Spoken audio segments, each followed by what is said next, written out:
Chapter 9: How to Split Several Devices in a Single Circuit. This chapter primarily teaches you how to set up a parallel circuit. Let us have a bit of preamble to this. When connecting electrical devices to a circuit, there are two ways you can go about it. 1. Hook them all up into a series circuit, where the current flows from one device to the next, or 2. Connect them in a parallel circuit where the current flows via several different paths, with each one having its circuit. There are multiple reasons why a parallel circuit is a better option to a series circuit, but the leading ones have to be these. A parallel circuit is not susceptible to overloading as a series circuit is, and if one device malfunctions in a parallel circuit, flow of electricity does not stop, unlike a series circuit. For ease of understanding, this chapter will not illustrate how to hook up your solar connection to various devices in your house. Instead, it shows you how to hook up several simple devices in a simple circuit. This way, you can quickly understand how to set up a parallel circuit, and transfer this knowledge when setting up your home circuit. Let us explore how to set up a parallel circuit, with multiple devices split in a single circuit. Step number 1, gather the primary components of your parallel circuit. You only need a few things to complete this simple project.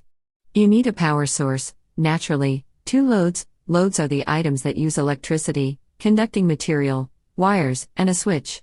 Use a 12-volt battery as your power source. Use some copper wire as your conducting material.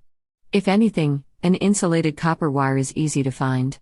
The wire is cut into several pieces. Try and have at least 35 inches of wire to work with. For your load, light bulbs will do. A switch is not much work to find. Any hardware store will have some. Step number 2, prepare your wires. Cut your 35 to 40 inch wire into 5 pieces.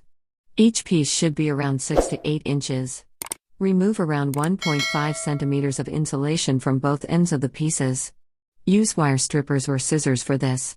You could still attempt to skin the wire ends using your fingernails, or burn the insulation off as many people do, but you risk damaging the wire. Step number 3, connect your first light bulb to your battery. Connecting this should be easy enough. Attach a wire to the positive battery terminal, and wrap the other end around the left side of one light bulb.